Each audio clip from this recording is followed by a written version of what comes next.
네, 여러분 안녕하십니까? 고전 읽기 5차시 강의를 시작하도록 하겠습니다. 저는 고전 읽기 강의를 담당하고 있는 한밭대학교 인문교양학부의 윤인선 교수라고 합니다. 여러분들 만나 뵙게 돼서 반갑습니다. 우리는 지금까지 강의를 통해서 고전을 어떻게 하면 조금 더 새롭게 읽을 수 있고 현대적인 맥락에서 활용하고 새로운 의미를 발굴하고 재구성할 수 있는지에 대해서 끊임없이 고민해 봤습니다. 그러한 맥락에서 우리는 2차 시와 3차 시에서는 설화 문학을 새롭게 읽고 활용하기 위해서 설화의 의미를 파악하고 그걸 컨텐츠로 재구성하고 재개발하는 방법, 삼국유사를 영화나 어떤 드라마로, 지명설화를 공원과 같은 공간 컨텐츠로 확장해 나아가는 과정에 대해서 우리가 같이 얘기를 나눠봤습니다. 그리고 4차 시와 5차 시에서는 설화가 아닌 고전 소설을 새롭게 읽고 활용하는 방법에서 컨텐츠가 아니라 그 의미를 새롭게 현대적인 맥락에서 재구성하면서 우리 사회가 마주하고 있는 우리가 안고 있는 문제들에 활용할 수 있는 실질적인 어떤 해결 방안을 찾아볼 수 있는 맥락으로서 다가가 보려 했습니다. 그래서 4차 시에서는요, 우리가 고전 소설인 심청전을 읽고 특히나 심청전이 판소리계 소설이라는 점에 착안해서 판소리계 소설은 이 현실과 이상을 연결해주고 있고 그 연결하는 과정에서 어떤 당위적인 측면들을 활용하기 때문에 그런 당위성에다 우리가 다양한 질문을 던져볼 수가 있다. 즉 내용적인 측면에서 우리가 질문을 던져볼 수 있는 방법을 같이 얘기해 봤습니다. 그러다 보니까 사실 심청전 강의 안에서 우리가 그런 얘기들을 나눴죠.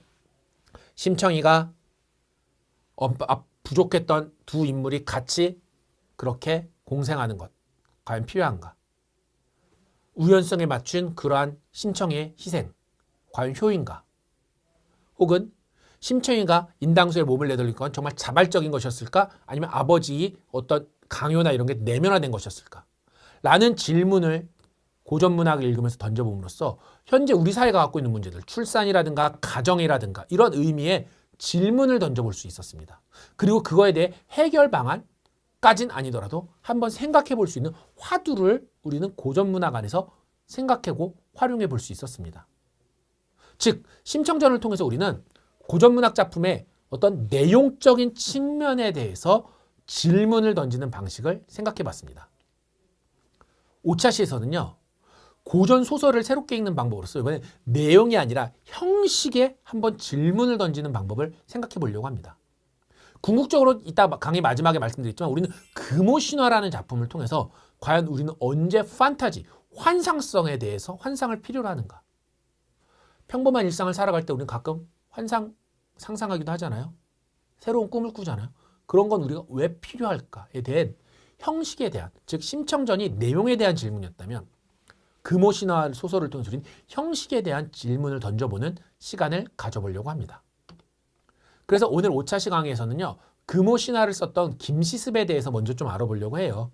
고전문학에 대한 어떤 기본적인 지식으로서 금오신화를 썼던 김시습의 글쓰기에 대해 이해하고 그 다음 이런 금오신화의 구성과 가치 그리고 금오신화의 내용을 이해하면서 특히 나 만복사 저포기를 통해서 그 내용을 이해하고 새롭게 활용할 수 있는 방향에 대해서 우리가 같이 고민해보는 시간을 가져보도록 하겠습니다. 네, 먼저 금오신화를 썼던 김시습은 누구냐?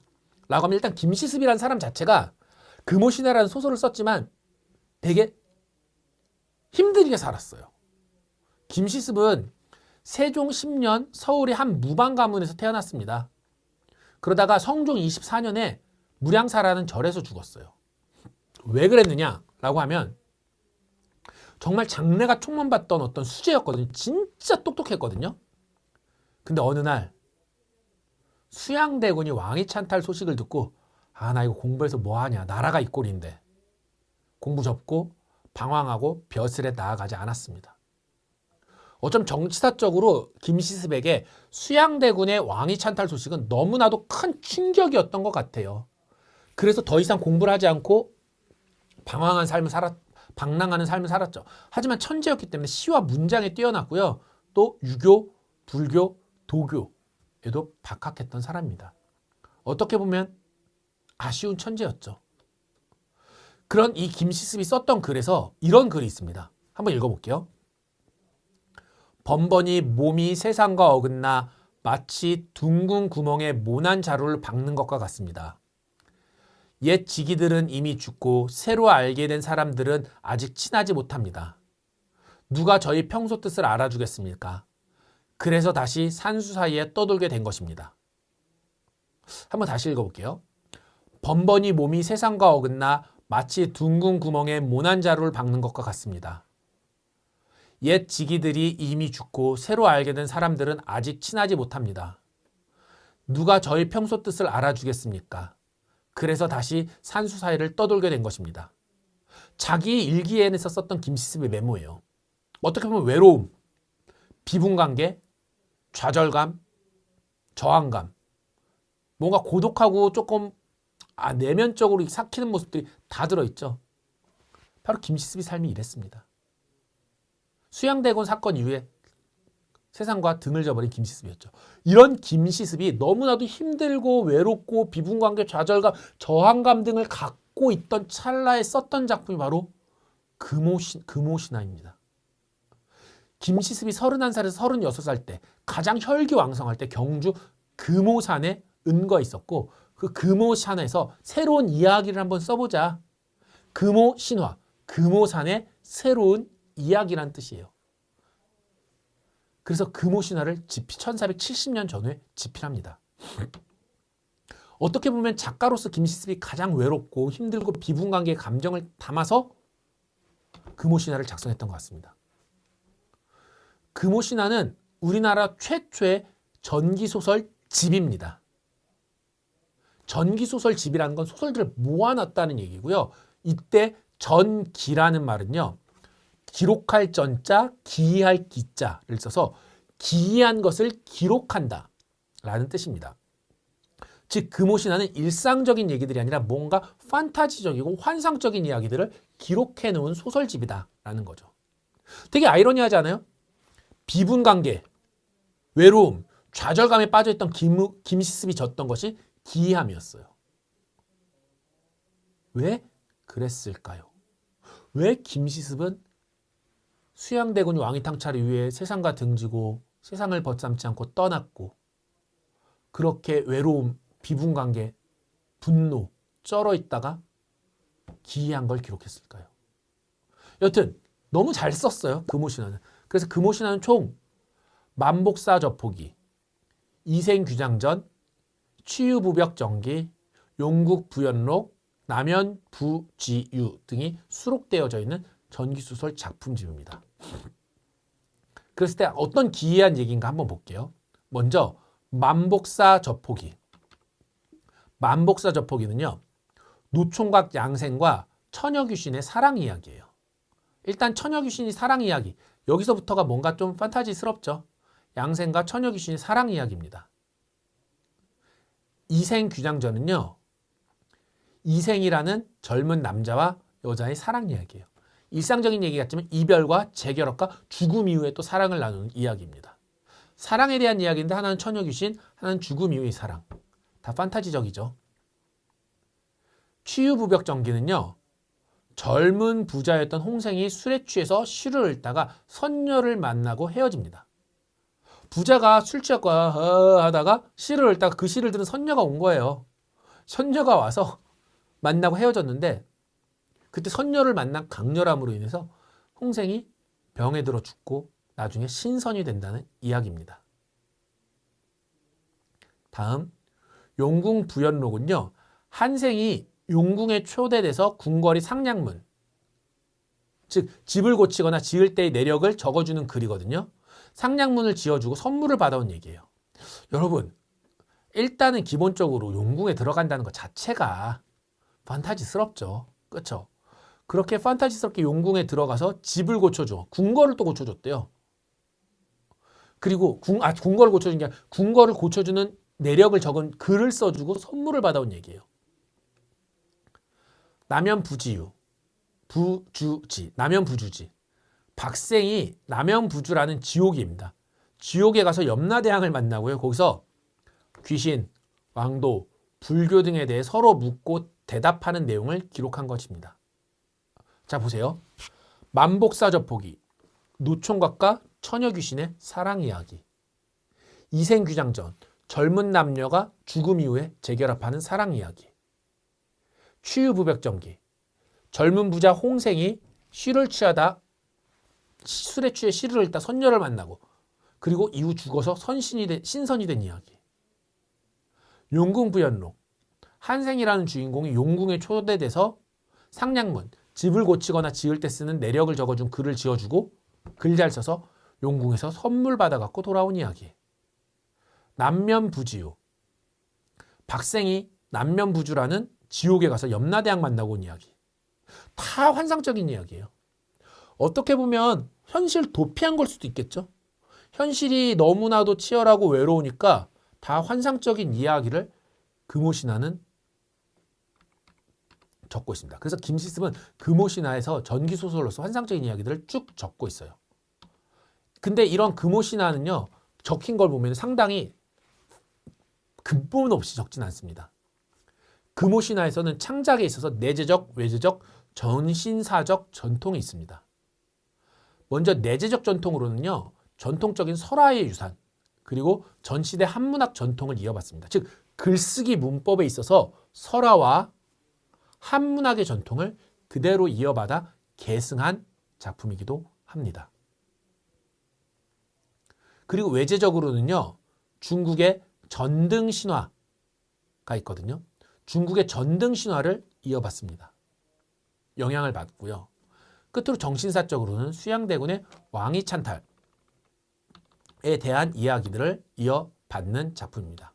자, 그랬을 때 이러한 창작 배경을 하나하나, 즉 내재적인 측면에서 전통적인 설화유산과 전시대 한문학의 전통을, 외재적인 전통에서 중국이 전등신화를, 정신사적인 측면에서 수양대군의 왕이찬탈을 이어받았던 모습들을 하나하나 한번 따져보도록 하겠습니다.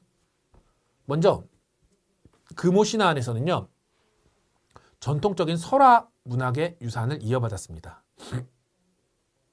15세기 후반에는 폐설문학, 폐관문학이라고 하는 폐설문학이 발달했어요. 이 폐설문학이 뭐냐면요, 문인들이 민간에 떠도는 전설이나 설화를 모아 기록한 것입니다. 가령 예를 들면 태평한화, 용제총화, 태평총제 등이 있어요. 문인들이 계속 유교 이런 걸 공부하다가 민간에 떠도는 전설이나 설화 이런 것들을 쭉 모아서 책으로 만든 거예요. 그런 문학의 어떤 전통에 서 있었습니다. 그러다 보니까 지배층의 언어, 즉 양반이 언어나 문화에 민간의 언어, 민속의 관념, 신앙 등이 결합한 모습을 보입니다. 되게 아이러니한 모습이죠. 그래서 이러한 민간에 대한 이야기들을 전통적으로 글쓰기, 민간의 환상적인 글쓰기죠. 전설이나 이런 것들이 지닌 글쓰기 문학 유산을 이어받습니다. 그 다음 한문학의 전통에서는 기존의 전기소설, 원래 어떤 김영감호의 일부였던 호원과 같은 어떤 전기소설들이 있었는데요. 그런 전양식 등을 이어받습니다. 그래서 금오신화는 한문학의 유산, 기존의 전기소설과 설화의 유산, 어떤 민속의 신앙이나 관념 등이 내용적으로 함께 결합하는 모습을 보여주고 있습니다. 되게 독특한 특징입니다.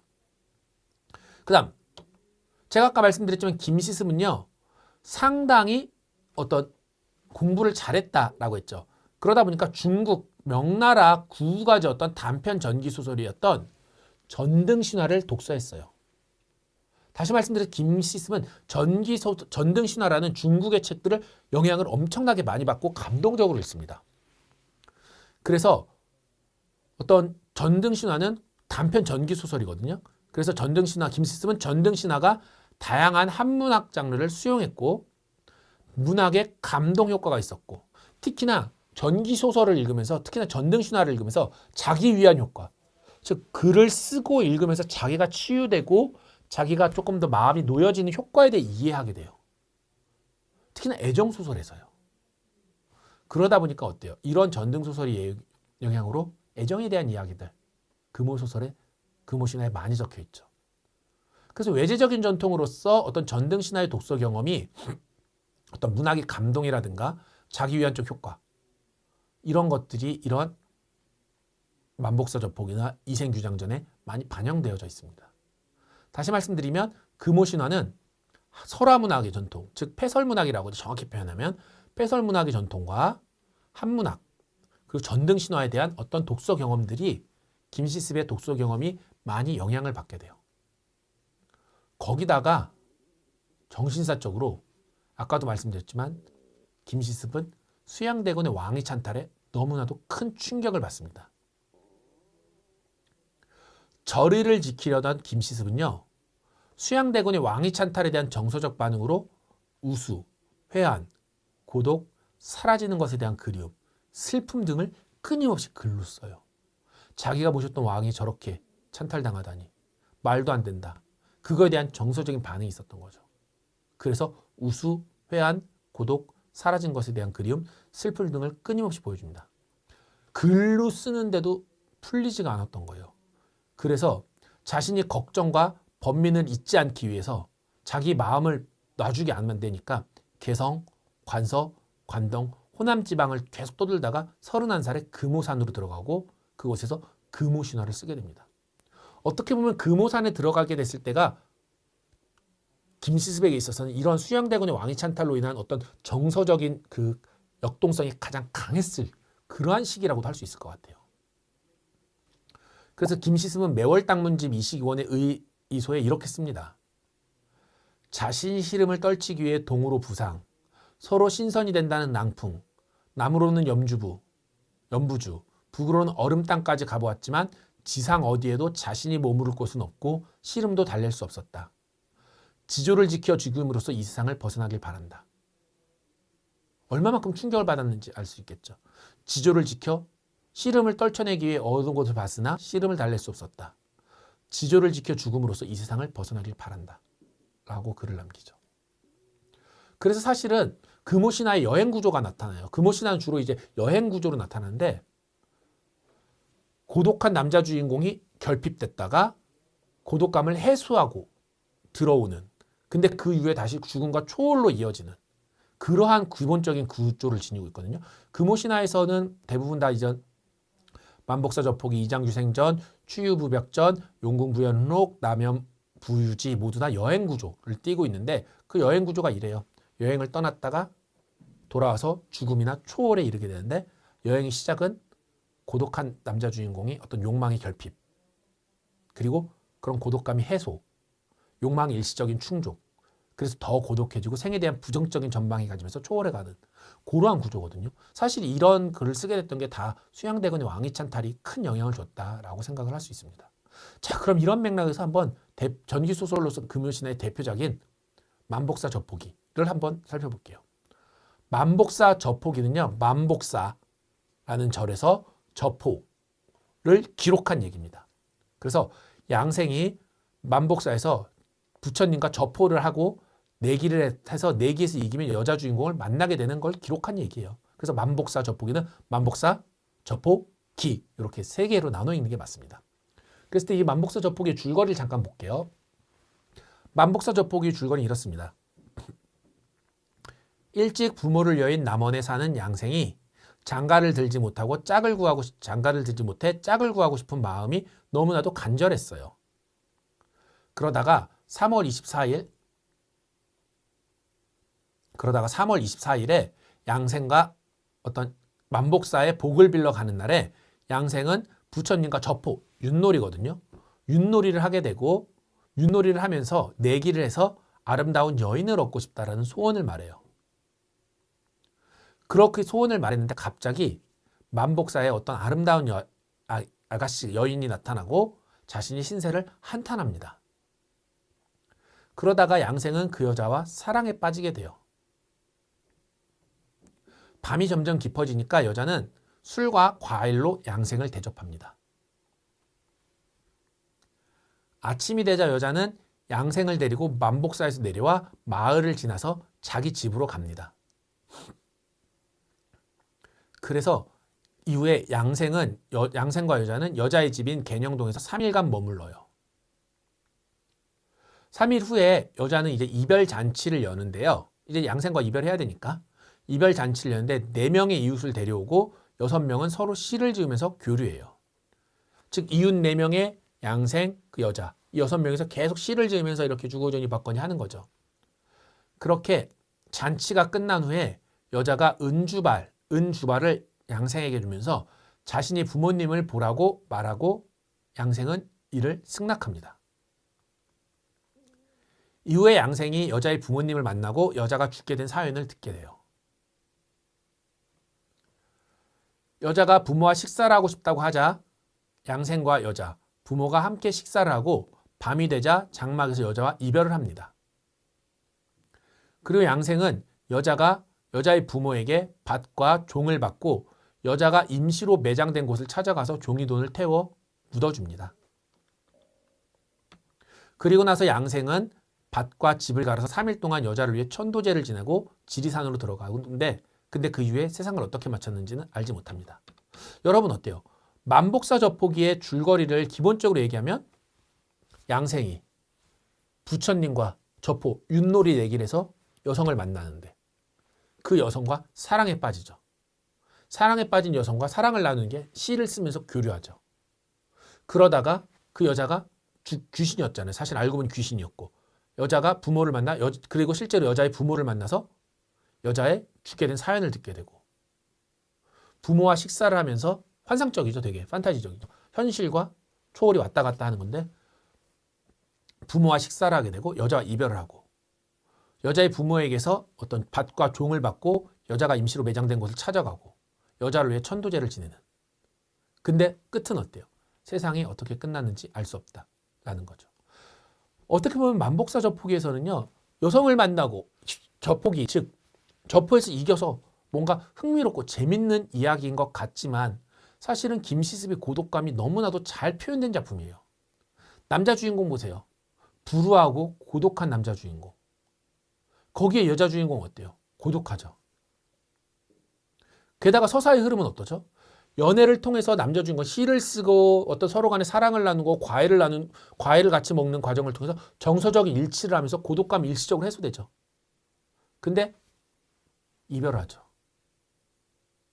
그리고 나서 그 이별로 인해 고독감이 더 극대화되죠. 근데 양생은 어떻게 끝났는지, 생이 어떻게 끝났는지도 알지도 못하죠. 이런 서사의 흐름이죠. 공간은 어때요? 두 주인공이 만나는 공간은 닫힌 공간이고 사회적으로 고립된 일종의 밀실이죠. 어떻게 보면 서사의 흐름에서 전반적으로 다 고독감이라는 키워드가 너무나도 잘 드러난 작품인 것 같아요. 판타지를 썼을 때 우리는 판타지를 쓰면 환상적이면 뭔가 기이하고 좀 더 뭔가 초월적이고 재밌을 것 같은데 오히려 환상을 써서 고독감을 드러내고 있습니다. 아까도 말씀드렸지만 금오시나 여행구조에서는 여행구조와 똑같죠. 고독한 남자 주인공, 고독한 주인공이 욕망을 채우지만 이루지 못하고 어떻게 끝나는지 모르는 고독하죠.